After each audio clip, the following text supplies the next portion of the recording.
Mira ese carácter de José tan de Dios. Es invisible, pero lo que hace se nota. ¿No encuentras a José paralelo con nuestro Dios? Es invisible, usted no lo ve ahí, pero se nota que está haciendo todo lo que hace falta para que nosotros salgamos adelante. Qué personaje tan lindo, sin necesidad de inventarle cosas que no son. Linda reflexión de hoy. Vamos a girar en torno de un personaje muy importante en este tiempo de celebraciones. Vamos a estar todas preparándonos. Oh Santísimo José, esposo de María y padre putativo de Jesús, infinitas gracias doy a Dios porque os escogió para tan altos ministerios y os adornó con todos los dones proporcionados a tan excelente grandeza. Os ruego por el amor que tuvisteis al divino niño, me abracéis en fervorosos deseos de verle y recibirle sacramentalmente, mientras en su divina esencia le vea y le goce en el cielo. Amén. A ver, ven a nuestras... Arrancaron con todas. Bueno. ¿Están preocupados? No, espérate. A ver, vamos a presumir siempre buena intención en todo lo que se hace, ¿cierto? Entonces vamos a creer que las personas que quisieron adornar la vida de este personaje José, escribiendo historias acerca de él y escribiendo cosas como estas con palabras tan complicadas, ¿cierto? Tras de que son palabras que nadie entiende, además de eso todos nos quedamos imputativos ahí mirando y riéndonos, ¿cierto? Y haciendo la risita a todos los niños y las mamás, respete, por eso es cierto. De todas maneras, están queriendo adornar la vida de un personaje. Hay un problema grave, bastante grave, porque es un personaje que la Escritura ya lo describe suficientemente. Es cuestión de, por el Espíritu, venir a buscarlo en la Escritura y no tener que adjudicarle a ese personaje asuntos que toca rebuscar en otro lado. Voy a contarte, gran parte de la historia que sabemos de José es por la novena esa, del padre putativo de Jesús, y de que no sé qué, y que sacramentalmente yo no ahí quedo perdido, no tengo ni idea quién será el Señor, ni para qué sirvió, ¿cierto? Entonces, y la otra parte que sabemos viene de lo que conocemos como los evangelios apócrifos o los escritos apócrifos, que es que la gente, ¿qué dijimos? Vamos a presumirle buena intención, ¿cierto? La gente con buena intención le parecía que habían espacios por llenar en la historia de los personajes y entonces se ideaban una historia bonita para llenar esos espacios con muy buena intención. Pero ¿cuál es el problema? Eso no es verdad. Los evangelios apócrifos hay por montones, hay muchísimos sobre la vida. Hay uno que se llama el evangelio de la niñez, el evangelio árabe de la niñez de Jesús. Evangelio árabe de la niñez de Jesús. Por favor, ubíquese, ¿cierto? Y hay un montón de historias, están llenos de contenidos que a la gente le pareció que hacía falta. Bonito aquí poner esta historia de que José, como era carpintero, y el término correcto es tectos, y no es tanto un carpintero, sino como una persona encargada de estructuras de madera para construir casas más bien. Entonces, pero la gente se lo imagina. No sé si vieron la película de Mel Gibson sobre la pasión, en la que Jesús es el inventor de la mesa con patas altas. ¿Sí? Y se la muestra a la mamá y la mamá le dice, no creo que eso funcione, y él es el diseñador industrial que inventó que la mesa debía tener patas altas para que el cuadro de la última cena cuadre, para que cuadre el cuadro, ¿sí? El cuadro que fue hecho 15 siglos después. Entonces acomoda una historia para que cuadre y lo hicieron, ¿qué dijimos? Con buena intención, ¿no? Ignoran que los judíos comen sobre una tabla en el piso y se recuestan sobre su brazo izquierdo y comen con su mano derecha. Porque la mano izquierda es usada para usos viles, entiéndase lo que quiera entender, y la mano derecha se usa para comer, ¿cierto? ¿Entiende? Y entonces, pero toca acomodar, porque si no el cuadro de la última cena, que es tan famoso, se nos descuadra. Entonces tocó imponer, con muy buena intención nos empiezan a inventar a Jesús creciendo con José. Y resulta que alguna vez en el contrato a José las maderas le quedaron cortas. No sé si alguien ha leído o ha oído esa anécdota imaginaria, fantasiosa, seguramente bien intencionada, pero totalmente falsa, que Jesús venía y entonces alargaba las tablas para que le cuadraran. El sueño de todo carpintero, ¿no? La alarga y le encuadraba perfecto.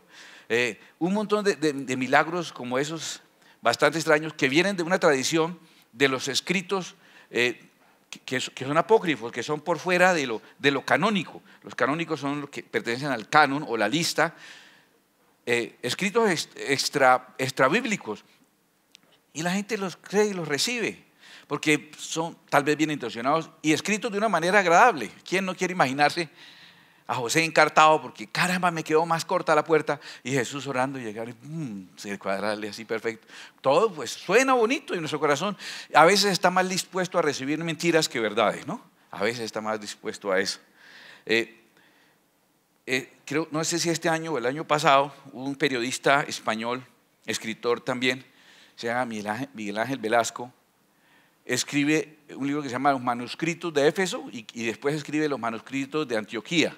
Y en esos manuscritos narra historias imaginarias de José y Jesús que a él le parecen bonitas, y cuando leí los comentarios que la gente le hace a su novela, es una novela y se vende en las librerías y ha ganado premios por la novela que se inventó de José, y usted lee los comentarios, gracias porque ahora conozco más de la vida de José y ahora, y uno dice, ¿en serio, verdad? ¿En serio? Y eso es un libro, es un escrito apócrifo, ¿correcto? No pertenece a la Biblia, habla de un personaje de la Biblia, pero no pertenece a la Biblia. Entonces, la historia que tiene que ver con este personaje José, que nos narran los evangelios apócrifos, nos cuentan con un propósito claro, seguramente bien intencionado, de proteger un concepto muy católico, el concepto de la virginidad perpetua de María. María Santísima, siempre virgen, ¿han oído eso? ¿Sí? La profecía de Isaías 7:14 dice, les daré esta señal, he aquí que una virgen concebirá, ¿cierto? Esa es la señal, que una virgen concebirá. ¿Y por qué es tan importante la señal? Porque implicaría que fue embarazada sin haber tenido una unión con un hombre, concebir sin haber sido, porque lo importante es que sea concebido por el Espíritu Santo. Y después dice, y dará a luz un hijo, obviamente en el parto. No sé si usted conoce algo de anatomía femenina y sabrá que en el parto no hay virginidad que aguante, ¿sí me entiende?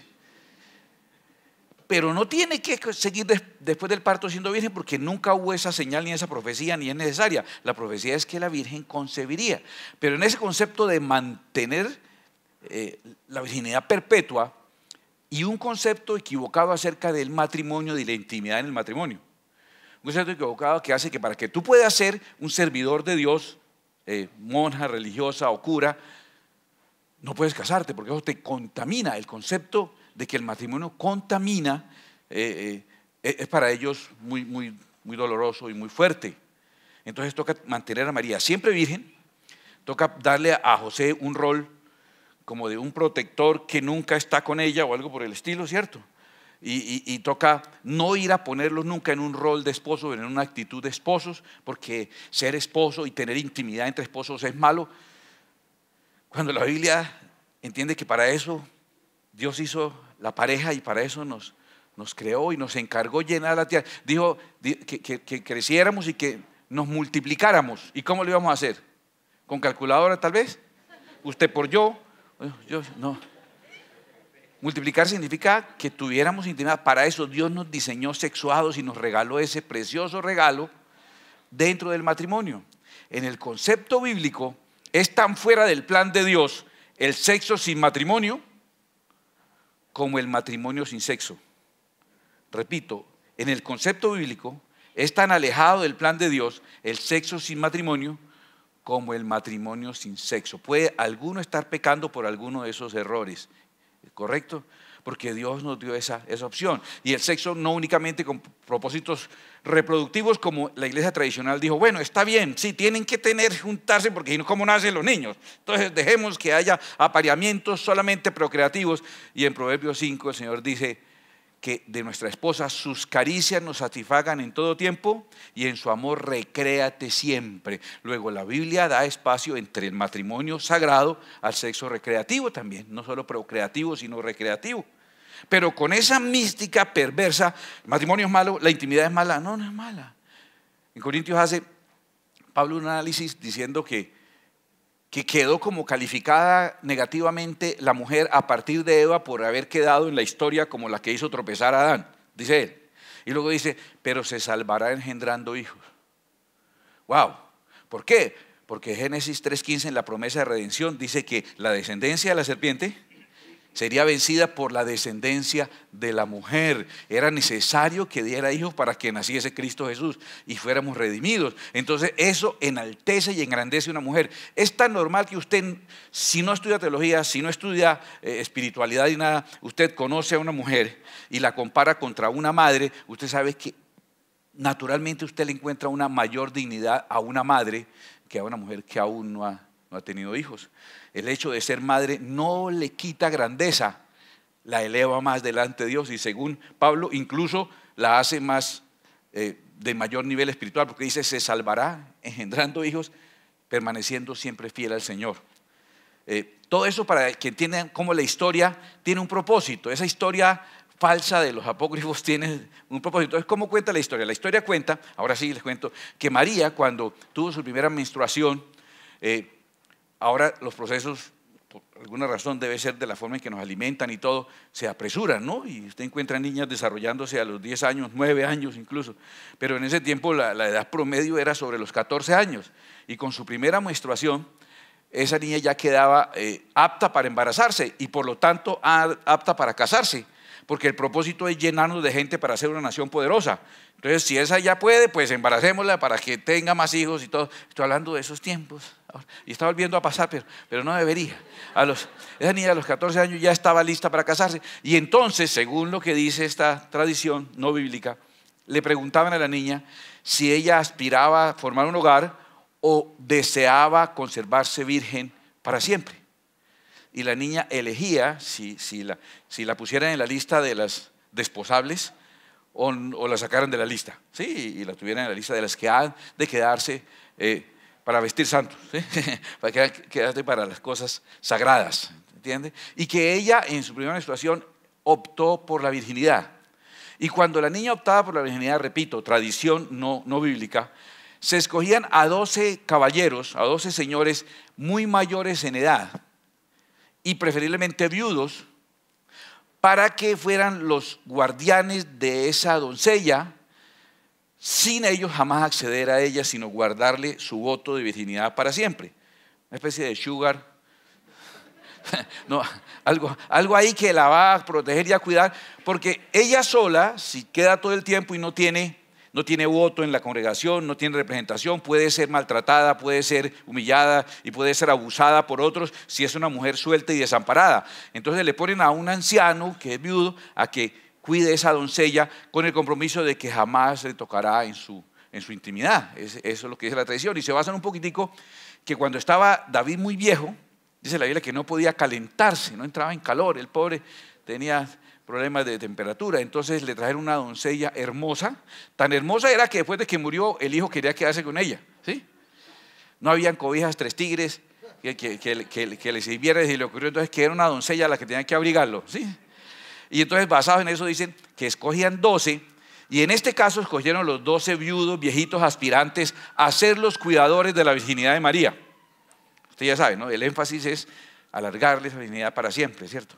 Y entonces ese viejito que ya tenía otros hijos, ya 4 hijos dicen que José había tenido y ya era mayor, por eso representan tradicionalmente a José muy mayor con relación a María, porque sería un viejito viudo con una niña de 14 años, ¿correcto? Que se estaría casando y ya tenía otros hijos. Si eso fuese así, los otros hermanos de Jesús serían personas muy mayores con relación al nacimiento de Cristo Jesús. Y uno de los hermanos de Jesús, por ejemplo Jacobo, llamado también Santiago, era llamado Jacobo el menor, porque era menor que Jesús, ¿sí me hago entender? Y entonces, ¿cómo cuadramos ahí eso? No, con otro apócrifo, con otra historia que alguien escriba. De esos 12 ponían una vara de almendro y la vara que floreciera era el elegido, basado también en lo que ocurrió con Aarón, que el bordón que él tenía, Dios de manera sobrenatural hizo que reverdeciera y lo guardaron en el arca de la alianza.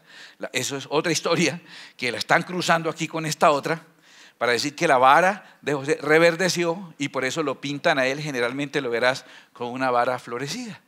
Esa es la tradición, verás, cuando lo vea él con la varita florecida, ese es el viejito que pusieron a cuidarle la virginidad de esta mujer que jamás puede dejar, según ellos, de ser virgen y mucho menos él puede tocarla o tener intimidad con ella. Esa es toda la historia. Cuando él se da cuenta que ella resulta embarazada, Entonces habían dos opciones según la tradición. Uno, creer que era que él, el viejito, había faltado a sus votos de cuidar a la doncella sin tocarla, ¿sí?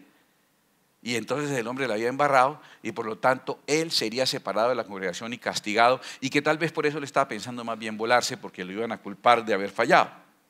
O la otra opción era que ella había sido infiel, se había fornicado, y entonces el castigo por fornicación, la lapidación, la apedrearían. Entonces él prefiere decir que écheme la culpa a mí, yo me voy, más bien, y que crean que fui yo el que le fallé al compromiso. Y la gente va a decir, vea, ¿quién lo veía? ¿No? Bueno, porque la gente es así, ¿no? Y entonces él, esa es más o menos la historia según la tradición, ¿correcto? Y si escarbamos un poquito y vamos a buscar más bien lo que la Biblia sí dice, realmente lo que la Biblia dice, si no la estudia uno, parece que no dijera mucho, pero si la estudia uno, dice todo lo que tiene que decir. Y la historia relacionada con el caso de José, o San José, como algunos le dicen, empieza en Mateo capítulo 1, y en el versículo 18 dice: el nacimiento de Jesucristo fue así. Estando desposada María su madre con José, antes que se juntasen. Si usted conoce un poquitico de la cultura hebrea, y yo se los he enseñado a ustedes, entiende que el matrimonio tiene unas etapas. La primera es la negociación, en la que uno va y cuadra con los papás, con la aprobación o desaprobación de la niña. No es que la obligaran a casarse con el que fuera.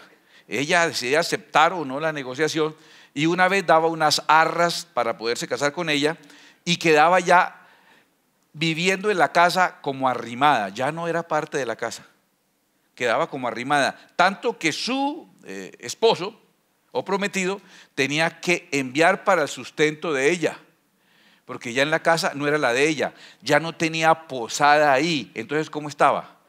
Desposada, estaba desposada. Ella estaba arrimada en esa casa, mientras él iba y hacía ¿qué?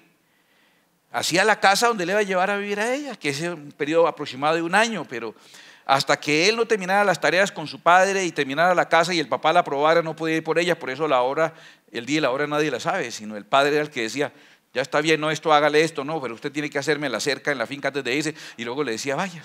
Y entonces él iba. Ahora venían los desposorios. La primera reunión era los desposorios, porque quedaba ella desposada y él tampoco tenía posada, se iba a ir a hacerla. Cuando la terminaba venía el casamiento. ¿Qué es el casamiento? ¿Qué será el casamiento?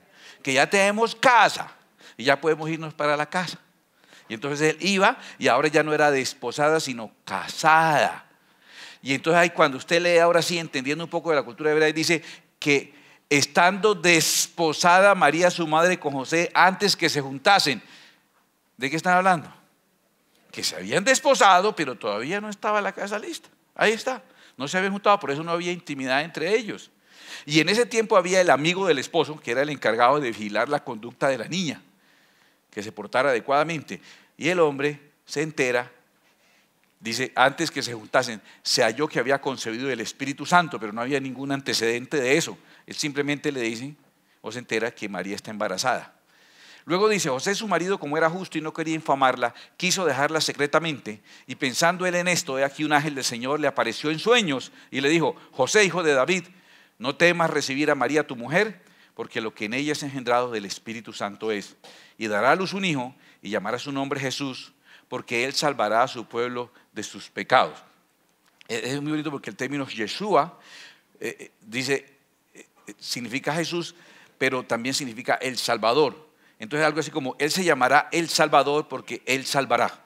En hebreo es muy bonito, se llamará Yeshua porque él, Yeshuí, ¿sí? Está un movimiento de palabras que explica que se llama Jesús, que él se llamará Salvador porque salvará al pueblo de sus pecados. Todo esto aconteció para que se cumpliese lo dicho por el Señor por medio del profeta, cuando dijo, Isaías 7:14: he aquí una virgen concebirá y dará a luz un hijo y llamará su nombre Emmanuel, que traducido es Dios con nosotros. Y despertando José del sueño, hizo como el ángel del Señor le había mandado y recibió a su mujer, pero no la conoció hasta que dio a luz a su primogénito y le puso por nombre Jesús. Vamos a la escritura. Pero no la conoció hasta que, ¿qué implica?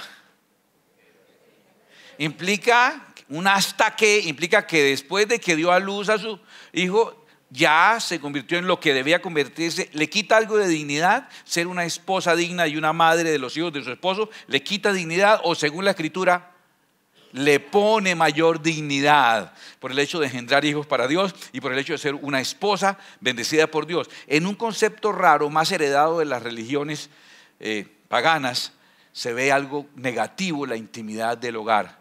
Y la intimidad de una pareja bendecida por Dios es grata delante de Dios y es santa. Ahora, y dio a luz a su primogénito. ¿Qué implica que diga su primogénito? ¿Qué implica? Está diciendo, y dio a luz el primer hijo. ¿Qué implica cuando le dicen el primer hijo? Pues que hubo otro más, de los cuales uno se llamó Jacobo el menor, por la sencilla razón de que se llamaba Jacobo y era el menor. Sí, no es tan difícil entender eso así. Hay un punto de partida que nos deja revelar también el carácter de este hombre. Y es cuando él se entera que está embarazada, porque no se habían juntado todavía. Y está en esa lucha tan tremenda. Dice Mateo 1:19, José su marido, y mire lo que dice, como era justo. Cuidado con esa expresión, ¿no? Es una expresión muy alta. Llamar justo a alguien. Ahora, justo tiene la implicación de que era un observante cuidadoso de la Torá, de la ley. Justo significa que se ajusta. ¿Recuerdas que nosotros decimos justicia con obediencia? Era un obediente guardador de la ley de la Torá. Este hombre era correcto como judío. Y aparte de eso, aparte de su nivel, su actitud religiosa o espiritual, mire su actitud emocional y el corazón que tenía. No quería infamarla. Él no quería que la reputación de esa que él amaba se dañara. Él no quería. Uno ama a una persona, le cuida su reputación. No es que cuando alguna vez oí la historia de una chica, era una chica de buena familia, por allá se embarazó, no pudo terminar sus estudios. Y después entonces le tocó trabajar por ahí un trabajo malito y el jefe abusó de nuevo de ella, terminó después en la calle, en drogas. ¿Y por qué llegó hasta allá? Por el que la amaba. Yo dije, ¿qué tal donde la odie entonces? ¿No? Si eso es que la amaba y le destruyó la vida, ¿qué tal que la odie? Amar significa cuidar la reputación, él no quería infamarla. Ese amor genuino que preocupa por cuidar la dignidad. Si una persona no cuida tu dignidad, no te está amando adecuadamente, ¿ok? Y entonces está dispuesto a echársele encima el chicharrón. Quiso dejarla secretamente. ¿Qué implicaba eso si él huye? Que la culpa era de él y era un canalla que la embarazó y se escapó. Eso estaba planeando él, echarse la culpa. Perder su negocio, su casa, su familia, toda la vida ha estado ahí, todos sus contactos, sus clientes, su empresa, y de pronto volverse ahora simplemente un prófugo por una sola razón: protegerla a ella. Óyeme, ¿ya está empezando usted a conocer quién es entonces ese José? Ya como que no hace falta inventarle que le alargaban las tablas o que le floreció la vara, ya como que no hace falta que nos le inventen cosas, ¿cierto? Ya como que mirando lo que la Biblia dice él, tenemos mejor. No solo eso, escúchame, lo primero que ocurre es que sale un edicto de Augusto César, que ahora tiene esa mujer embarazada, esa niña embarazada, tiene que llevarla hasta Belén. Dice que por cuanto él era de la familia de David, y claramente dice que él, hijo de David, muy probablemente María también, porque también la llevaron a ser empadronada. El recorrido de 150 kilómetros, posiblemente en burro o a pie, llevando a una mujer embarazada. ¿Te imaginas esa lucha? Y no en cualquier momento del embarazo, sino en la etapa final del embarazo. Ella estaba, diríamos nosotros, ya está que estalla, ¿cierto? Ya estaba que se le venía el chino. Y hacer un recorrido, un viajecito de 150 kilómetros, y el hombre, y dice que llegó mal o que le pasó algo, que tuvo un accidente o tuvo algún problema. Mire la clase de hombre que es. Es un hombre protector, un hombre capaz de responder y de cuidar. Y aquí encontramos a él y a una pareja viajando. Entonces, ¿dónde están todos los otros hijos que dice que tenía él antes? Lo vemos viajando y cuidándola a ella. Ahora, fuera de eso llegan en temporada. Ni Airbnb, no había opción de nada, alojamiento, todo lleno, todo reventado, todo sobrevendido. Y el hombre llega, ¿y qué hizo? Simplemente, ¿resolvió o no resolvió? Yo les pregunto, ¿resolvió o no resolvió? Nosotros sabemos que posiblemente, cuando encontró que no había lugar para ello ya, donde debía estar una mujer para dar a luz, no había espacio, posiblemente, creemos nosotros, organizó una sucá, ¿cierto? Pensamos nosotros que era la fiesta en que se celebraba Dios tabernaculizando con los hombres para que naciera Emmanuel, Dios con nosotros, ¿cierto? Y posiblemente lo hizo. Y la pesebrera, ¿recuerda que le mostré la pesebrera que era el comedero? ¿No le parece perfecto como cunita? Organizó, puso ahí el niño y resolvió. y sacó adelante un momento crítico. Póngase en el lugar de él. Es que ya el cuento de la Navidad uno está más pendiente de los tamales y los regalos que de la historia en sí. Pero hay una pareja en una crisis tremenda después de un viaje aterrador. Se le viene el chino, hay que darlo a luz, hay que cuidarla, y el hombre se encarga y se asegura y resuelve. Me da mucha pena, José, resolvió porque el niño nació y nació bien, y la esposa terminó bien. Mis respetos para ese señor, mis respetos profundos. A los 8 días es circuncidado a Jesús, y a los 40 días él va de nuevo hasta Jerusalén. Y va y lleva las 2 tortas, las 2 palomas, porque esa era la ofrenda de los pobres. O sea, nos dice también, él plata no tenía, pero no hacía falta, él resolvía de alguna manera. Resolvía ese hombre. Y llegó con esas 2. Esta enseñanza es muy bonita porque parece que de las 2 palomas que se llevaban, se sacrificaba una, con la sangre de esa que murió, untaban a la otra y esa la dejaban volando libre. Y era una bonita comparación de Cristo muriendo por nosotros, con su sangre limpiándonos y librándonos de los pecados y dándonos vida con su muerte en la cruz. Pero él lo hizo, o sea, cumplió. Recuerda que dijimos que él era obediente de la ley, y a los 40 días fue para pagar esas 2 palomas, que era digamos el costo por pagar el tiempo en que ella se purificaba, o sea, que ya pudiera volver ella a ser parte de los rituales espirituales y tener todos los derechos plenos en la comunidad. ¿Qué pasa después? Parece que no dijera mucho, pero sí dice Lucas 2, en el versículo 39 nos sigue contando: después de haber cumplido con todo lo prescrito en la ley del Señor. ¿Cómo dices eso? ¿Cómo lo dices con una sola frase? Era justo. Volvieron a Galilea, a su ciudad de Nazaret. Eran de Belén, pero vivían en Nazaret, 150 kilómetros más al norte. Y es muy curioso porque en algunas ocasiones la Biblia llama a Galilea como Galilea de los gentiles. Quiere decir que él no vivía como esas ciudades cerca de Jerusalén, en un entorno totalmente fariseo, en un entorno totalmente religioso, sino él vivía en una comunidad que interactuaba con población no judía. Desde su nacimiento y su crianza, Cristo Jesús tuvo interacción no solamente con judíos, sino con poblaciones no judías. Dice, y el niño crecía y se fortalecía. O sea, era fortachón. Creció bastante, pero era fortachón. Fortalecía. Y se llenaba de sabiduría. ¡Wow! Y la gracia de Dios era sobre él.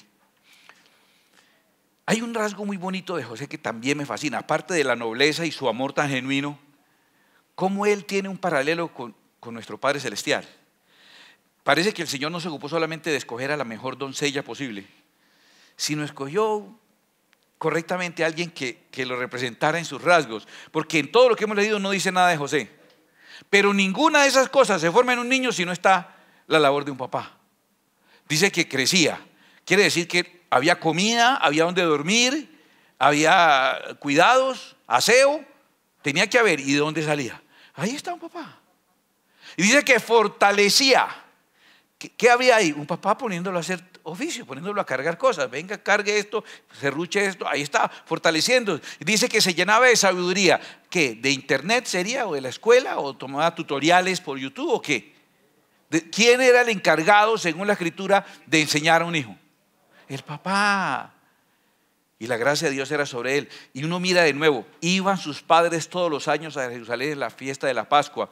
Un judío debe ir por lo menos en alguna de las 3 fiestas que hay peregrinación. Y ellos iban todos los años, 150 kilómetros. ¿Sí? Para los que dicen, no, es que yo vengo de lejos. Yo vengo por allá de Conucos, eso es lejos. ¿Sí? 150 kilómetros cada año para venir a cumplir con sus votos, sus compromisos religiosos. Y cuando tuvo 12 años subieron a Jerusalén conforme a la costumbre de la fiesta. Es el Bar Bismá. O sea, cuando a los 12 años el niño presenta unas pruebas y le dicen si ya es digno hijo de la ley. Y escucha esto, y tiene que haberse aprendido de memoria el Pentateuco. ¿Ah? Y usted con Jesús lloró, y ayúdate que yo te ayudaré. 2 versículos. Y este hombre tiene que aprender el Pentateuco. ¿Y recuerdan qué ocurrió? Hay un detalle allí que se salta Lucas y que muestra también el carácter de José. Hay un detalle aquí. ¿Recuerdas que cuando supo lo de la amenaza de muerte contra el niño, lo cual es sumamente grave, no sé si alguien ha tenido un bebé amenazado, pero cuando supo, se fue hacia Egipto, que era un país complicado, que era una nación pagana.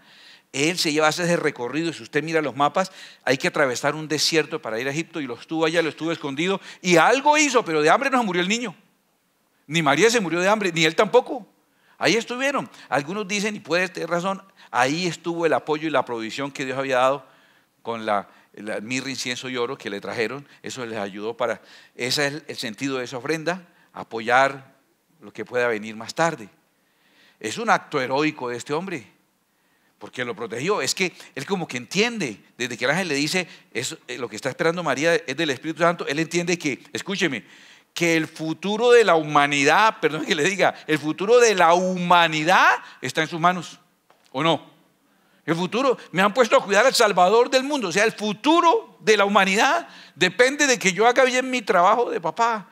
Y lo hizo también que cuando a los 12 años va Jesús a presentar las pruebas. ¿Usted ha leído eso? Va a presentar, ¿cómo es? El CAES, el CAES. Bueno, fue a presentar si había estudiado o no había estudiado. ¿Qué pasó con la evaluación? ¿Alguien recuerda qué pasó? Corchó a los sacerdotes y a los fariseos, sabía más que ellos, discutía. Y yo le pregunto, ¿y de dónde? A ver, respóndame usted, ¿de dónde estuvo ese muchacho tan bien enseñado y tan bien preparado? Sí, tenía la gracia de Dios, tenía una inteligencia especial. Recuerde que nosotros creemos en la revelación progresiva, no solamente de Cristo, sino de la palabra, que cada día vamos entendiendo más la palabra, ¿cierto? También Cristo cada día iba siendo más consciente de quién era. ¿Recuerda? ¿Cuándo se completa la revelación para que Jesús sepa quién es? ¿Cuándo se completa? En el bautismo, cuando viene el Espíritu Santo y le dice, este es mi hijo, ahí empieza. ¿Correcto? Ahí empieza esa revelación. Pero se fue dando, en este caso él dice, en los negocios de mi Padre me es necesario estar. Está creciendo en esa revelación. ¿Quién lo está preparando para que pase esos exámenes? Para que sepa la Torah de memoria, para que corche a todos los maestros. ¿Quién le está preparándolo? Está preparándolo un papá. Mira ese carácter de José tan de Dios. Es invisible, pero lo que hace se nota. ¿No encuentras a José paralelo con nuestro Dios? Es invisible, usted no lo ve ahí, pero se nota que está haciendo todo lo que hace falta para que nosotros salgamos adelante. Qué personaje tan lindo, sin necesidad de inventarle cosas que no son. Sin inventar que el sugar ahí con la vara y las florecitas y no, que los abuelitos, no. Lo que la Biblia nos dice sobre él es tan especial. Mira, la formación del carácter de Jesús, el aprender una labor, el conocer de cosas que después Jesús usa en sus enseñanzas cuando habla de la construcción y habla de la piedra angular y habla de un montón de cosas que Jesús se ve, había crecido, enseñado, era necesario que aprendiera un oficio. Allá no podía decir un nini, no, yo ni estudio ni trabajo y ya. No, era obligatorio que tenía que tener un conocimiento, una profesión, tenían que servir para algo. Imagínate. Terribles tiempos. Tenían que servir para algo. ¿Y quién le enseñó a servir? Aquí hay un hombre compartiendo con su hijo, moldeando el carácter, reflejando a Dios sobre la vida de su hijo. Escúcheme, sobre la vida de su hijo que no es su hijo. Pero marcó tanto su carácter y su personalidad que en Mateo capítulo 13 y en Marcos 6 repiten lo mismo. La gente decía a Jesús, decía, ¿no es este el hijo del carpintero? Escuche. La identidad de Jesús estuvo afectada por su padre terrenal. Estuvo afectada. ¿No es este el hijo del carpintero? Decía, ¿no se llama su madre María? Y sus hermanos Jacobo, ¿sí? José, Simón y Judas, ¿sí? Jacobo de Santiago, también el menor. ¿No están todas sus hermanas con nosotros? ¿De dónde pues tiene todas estas cosas? Y todavía lo discuten. Entonces dicen que no, que sí, porque sería terrible que María y su esposo, bendecido por Dios, tuvieran hijos. Eso le quitaría mérito. No sé en qué cultura pagana inventan eso. En la nuestra, recuerde, en la nuestra, una pareja en bendición tiene la gracia y el favor de Dios, y si tienen hijos son más bendecidos, y si la mujer tiene hijos antes, eso le da gloria delante del Señor, y si los tiene en fidelidad. Quitémonos esos conceptos paganos, por favor. Ahora, y si no, yo tampoco me amargo, yo le dejo quieto a sus asunticos a esa señora. Yo por qué tengo que meterme por allá a esculcarle nada, ¿cierto? Le corresponde a ella, pero la Biblia sí nos dice claramente de eso. Ahora mira esto, la Biblia, lo que nos muestra de José, es muy curioso. Este detalle tal vez es el detalle central, porque los dos evangelistas que nos hablan más de él tienen una intención clara de mostrarnos la secuencia desde hijo de David, hijo de Abraham, como dice Mateo capítulo 1. Libro de la genealogía de Jesucristo, hijo de David, hijo de Abraham. Importante mostrar que Jesús es hijo de David porque el heredero del reinado es un hijo de David. Y es hijo de Abraham porque si no es hijo de Abraham no es judío.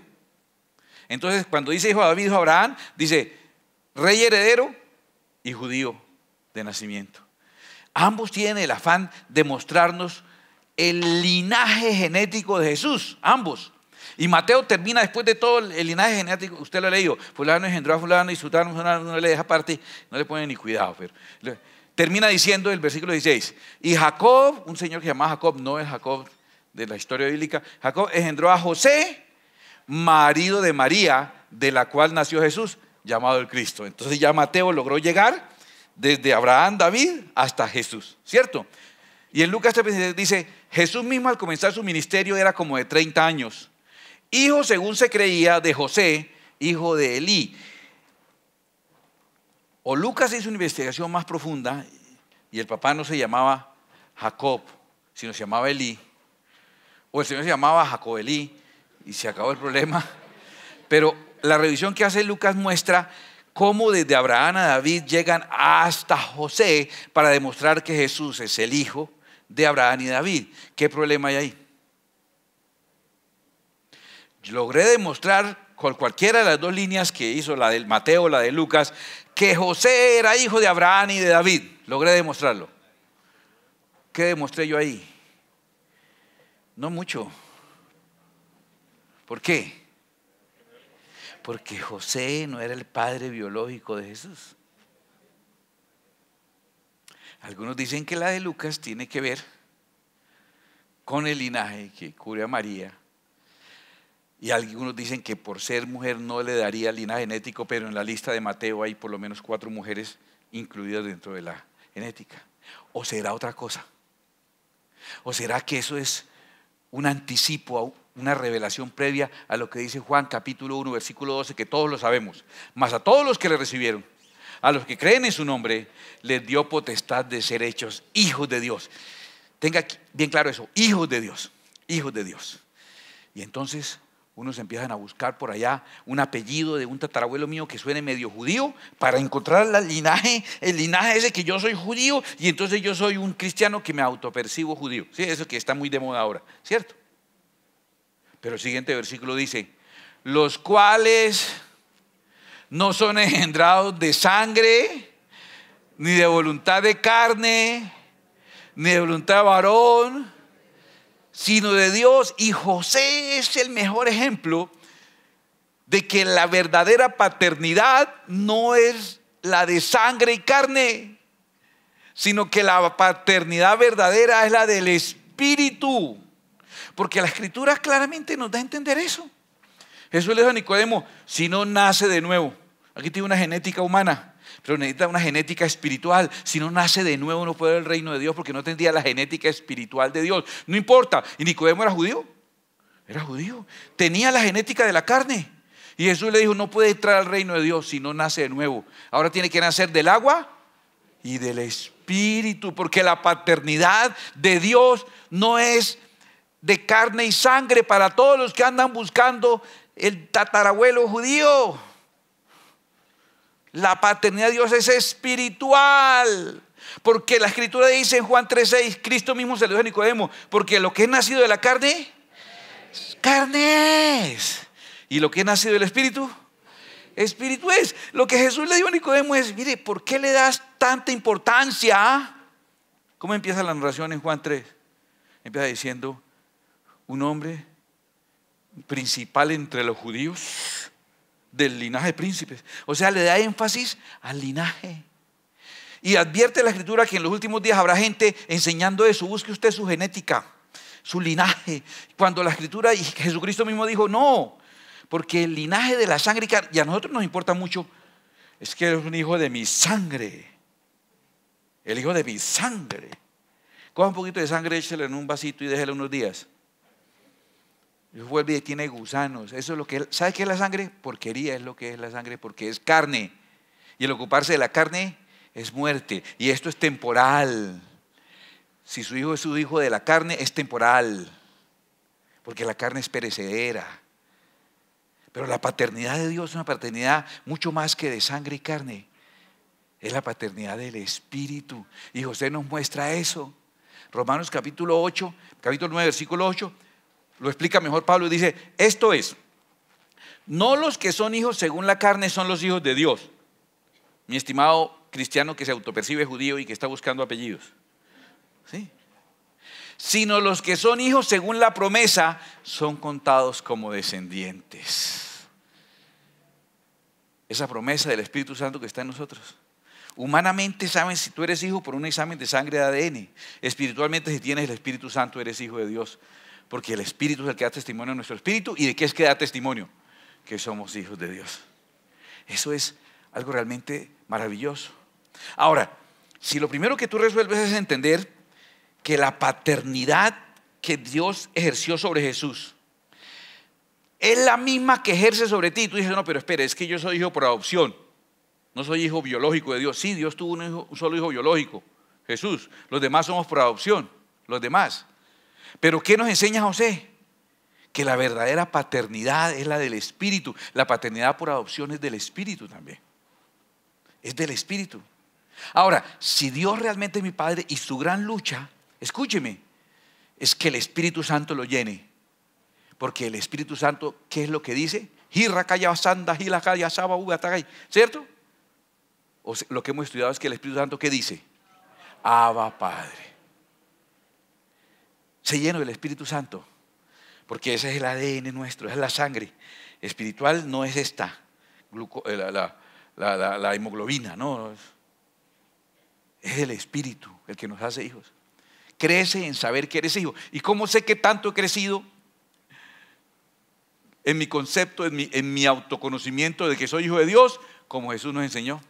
En Marcos 3:36 le dijeron, oiga, su mamá y sus hermanos lo andan buscando. ¿Sabes qué respondió Jesús? Mi madre y mis hermanos. Y miró a los que estaban con él. Dijo, porque todo aquel que hace la voluntad de Dios, ese es mi hermano, mi hermana y mi madre. Yo le voy a decir algo. ¿Cómo saber que esto está creciendo en su revelación como hijo de Dios? Porque Cristo también fue creciendo progresivamente en su revelación como hijo de Dios.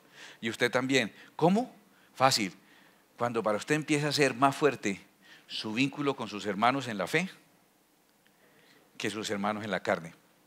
No se ofenda. No estoy diciendo que los aleje ni que los trate mal. Le estoy pidiendo que vaya en esta vacación, en estas festividades, que sea generoso con ellos, que comparta, que sea amable. Pero que si algún día le preguntan, su madre y sus hermanos lo buscan, usted puede decir, ¿mi madre y mis hermanos? Los que hacen la voluntad de mi Padre que está en los cielos, la voluntad de Dios. Ese es mi hermano, mi hermana, mi madre. Esos son los que hacen la voluntad de mi Padre que está en los cielos. Eso es lo que Jesús nos enseñó él mismo con sus propias palabras. Pero lo que José nos enseña es que la verdadera paternidad es una paternidad de tipo espiritual. Yo quiero repetir, primero que todo, por favor, busca la llenura del Espíritu Santo. No te sientes hijo porque no tienes el Espíritu Santo. Y el que clama Abba Padre es el Espíritu Santo. La llenura del Espíritu Santo cada día en tu oración, en tu búsqueda personal, hasta que conozcas más a Dios como tu Padre y sepas que los mismos derechos que tiene Cristo los tienes tú. Y un ejemplo de ello, José.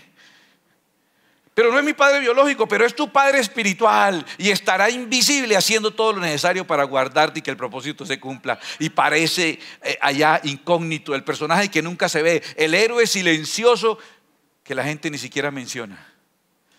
Así es nuestro Dios y está con nosotros. Crece en tu concepto de Dios como Padre. ¿Estamos de acuerdo? Número 2, crece en tu concepto de que ¿cuál es tu verdadera familia? ¿Cuál es? Los que hacen la voluntad de Dios. Esa debe ser tu respuesta. ¿Cuál es tu verdadera familia? Los que hacen la voluntad de Dios. ¿Ya está claro esas dos cosas? Crece en la conciencia de que tu Dios es tu Padre y lo único que te va a dar esa conciencia es la llenura del Espíritu Santo. Y crece en la conciencia de que tu verdadera familia con los que compartirán por la eternidad, no tiene que ver con la sangre. Usted es hermano de sangre. ¿Y qué es sangre? Porquería. Usted ve un poco de sangre y usted le saca el quite. Un trapo untado de sangre, es porquería. La sangre y la carne es porquería. Esto es moribundo, temporal. No le dé tanta importancia a eso. ¿Cuál es la verdadera importancia?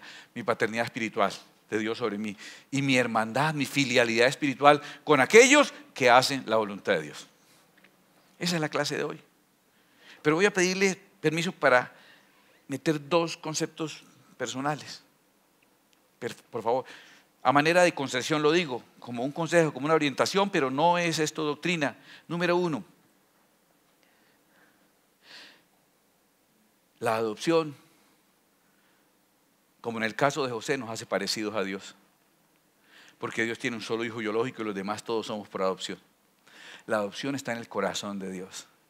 Y en vez de nosotros estar protestando para que no le den en adopción a las parejas del mismo sexo niños en adopción, que los dejen allá en los orfanatos, no déjenlos allá en los orfanatos sin que nadie los cuide, sin que nadie los atienda, sin que nadie juegue con ellos, que los maltraten, que los abandonen y no se los den a las parejas del mismo sexo. Deberíamos desocupar todos los orfanatos del mundo si los cristianos tuviésemos ese mismo carácter de nuestro Padre, un corazón pro adopción. ¿Tiene Dios un corazón pro adopción o no? Lo tiene. Nosotros somos hijos de Él, debemos tener un corazón pro adopción. A Dios le agrada eso. No hay un solo hijo por adopción que no haya sido deseado. Hay muchos hijos biológicos que una noche de copas, una noche loca, ¿cierto? Te equivocaste en la cuenta, ¿sí? Pero todo hijo adoptado primero fue deseado. Y hay un milagro tan grande de Dios allí, que tú encuentras más afinidad a veces en hijos adoptados con su padre que en hijos biológicos. Yo conozco hijos biológicos que nada comparten la visión espiritual del papá. Pero conozco hijos del espíritu, porque como el espíritu sí es eterno, que terminan hasta físicamente igualitos. Porque ahí está la gracia de Dios, porque a Dios le agrada eso. Y quiero decir algo que puede ser muy duro, pero lo siento decir. Como no es fácil por el ego decir no voy a tener hijos de la sangre de mi sangre, sangre de mi sangre. O sea, porquería de mi porquería.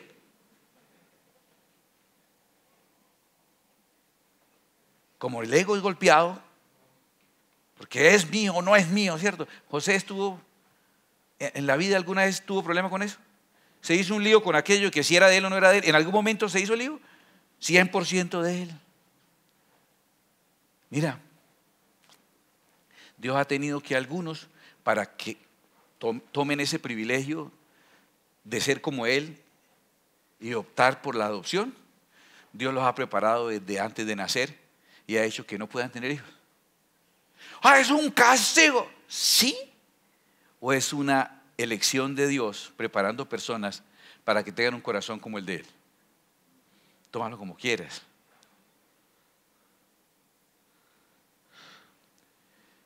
Yo quiero que entiendas que hay un privilegio hermoso y parejas que de pronto no pueden o no quieren tener más hijos. Nosotros ya no podemos más porque hasta aquí quedamos quemados. ¿Sí me entiendes? Ya, hasta aquí damos. Pero sin ningún problema hubiese tenido uno o varios hijos adoptados. Y serán hijos no de mi sangre, serán hijos de mi espíritu también. Serán hijos de mi espíritu. Hay parejas sufriendo porque no pueden tener hijos y su hijo está en un orfanato, pasando noches solo, pasando navidades solo. Y ese es el suyo, el que Dios preparó para ustedes. Pero no es de mi sangre, la sangre es porquería, es basura. Y está allá. Y cuando estemos en la presencia del Señor, te vas a enterar que era el tuyo. Y pudiste ir por él. Tal vez alguien entienda este mensaje en clave.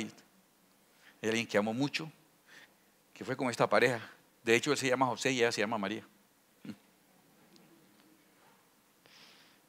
Y Dios los eligió desde antes de nacer para este privilegio. Y ojalá les sea revelado que es un privilegio grande. La iglesia debe tener un corazón pro adopción. ¿Están de acuerdo con eso? ¿Lo están entendiendo? Y termino con esto.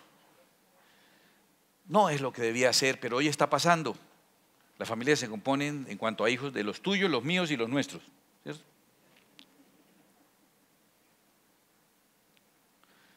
Asuma la paternidad y la maternidad de esa decisión que usted tomó. Usted está recibiendo un hombre con hijos o una mujer con hijos, y según el consejo de Dios, ojalá si usted tiene un hijo o dos hijos, se busque una pareja que tenga también hijos, para que después no sea yugo desigual, y para que esa costumbre que tienen los muchachos de las iglesias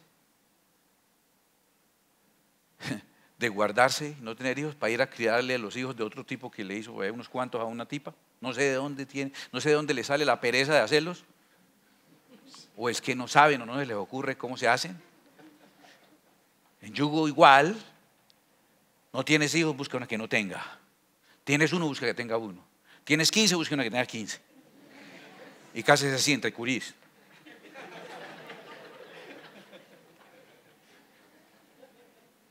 Pero si ya usted tomó una persona y tenía un hijo, una hija, hágalo su hijo espiritual. Hágalo su hija espiritual. Guárdelos, respételos. Jamás vaya a faltar al respeto, jamás vaya a permitir un trato inadecuado. Ámelos y hágalos suyos. Y que pueda decir, eres mi hijo del Espíritu o mi hija del Espíritu. Y como no es de la sangre, si fuera de la sangre sería temporal. Pero como es del Espíritu, es una paternidad eterna. Y te hace parecer a José. Y no solo a José, te hace parecer a nuestro Padre Celestial. Cierra tus ojos un momento y dile al Señor: Señor, tal vez yo soy la respuesta. Las respuestas tuyas son personas y yo soy persona. Tal vez yo soy la respuesta para algún niño que está en este momento pasando alguna situación. Tal vez yo soy la respuesta para él. Ya hemos hecho algo, hemos comprado una cajita y hemos puesto unos regalos para un niño que tiene necesidad, y hay paternidad en esto. Y hay paternidad espiritual cuando yo compro un regalo para un hijo que no es mío y seguramente ni conozco, y voy el viernes a hacer que se le entregue, o ya lo traje, debió haberlo traído ya, para que se lo entreguen al niño. Estoy haciendo una paternidad espiritual. Y eso me hace parecer a mi Padre, que me ha asumido como su hijo. Y no hay diferencia de derechos entre Cristo y yo. Él me ha sentado juntamente con Cristo en lugares celestiales. Me ha hecho su hijo. ¿Para qué? Para que yo haga lo mismo. Para que yo tenga hijos espirituales. Traigo a alguien a la iglesia y lo crío espiritualmente. Y tengo hijos espirituales. Personas que invité a la iglesia y les he enseñado, los he acompañado, los motivo, los acompaño, los aconsejo. Y ahora ya es una persona grande que también tiene otros hijos espirituales. Ya tengo nietos espirituales. Pero también, ¿por qué no pensar más allá en lo social? Y que seamos el gran foco de la adopción. No hay mejores familias que una familia cristiana para criar a esos niños. No hay mejores familias. Y creamos ese vínculo espiritual.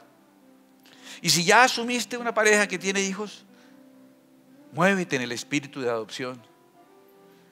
Pero nada de eso se va a lograr, porque nadie puede dar de lo que no tiene, si no llenas tu corazón de la paternidad de Dios. Ponte de pie un momento y dile al Señor: Señor, yo necesito tu Espíritu Santo. Necesito ser lleno de tu espíritu de hijo, del espíritu de adopción. Necesito experimentar tu paternidad para poder entregar paternidad. La mayoría han tenido tal vez una historia traumática en la paternidad que recibieron, pero Dios está sanando eso para que la paternidad ahora no sea la de esa persona que te maltrató o te abandonó o te hizo daño, y tengas en tu corazón la paternidad de Dios para que puedas dar paternidad y maternidad sana.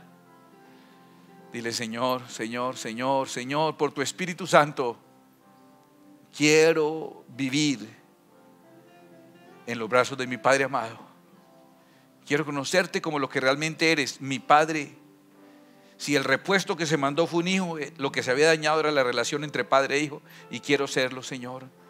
Por tu Espíritu Santo, permíteme vivir, ser y saberme tu hijo, te lo ruego. Seguramente en mi entorno, Señor, hay alguien con una paternidad dañada, y tal vez yo también lo soy. Y tal vez la manera en que sano mi paternidad y la de otra persona es extender una paternidad espiritual sobre ese alguien. Hay alguien en mi entorno que necesita el amor y la orientación de un padre familiar o de un padre espiritual. Te pido por nuestros hijos. Fortalece, Señor, nuestra herencia espiritual. Por favor, Señor. Pero también, Señor, úsanos.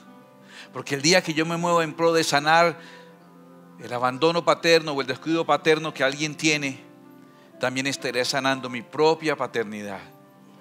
Y estaré llenando mi vida con lo que tal vez no recibí. Y entendiendo que cuando doy, recibo lo que me hacía falta. Tú eres suficiente para mí. Un padre es suficiente y no tiene que notarse, y no tiene que ser titular, y no tiene que ser protagonista, pero siempre estar ahí haciendo lo que debe ser. Tú eres suficiente para mí, Señor. El propósito de Dios con este canal no es reemplazar tu iglesia, ni tu tiempo personal de estudio y de búsqueda de la presencia de Dios. Es apoyarte en tu crecimiento espiritual y el conocimiento de las Escrituras. Tú puedes apoyarnos a nosotros también cada vez que ves un video, cada vez que le das like, que lo compartes. Cuando te suscribas a nuestro canal, invitas a otros a suscribirse también. Es la manera en que tú nos apoyas para que nosotros también podamos seguirte apoyando. Que Dios te bendiga.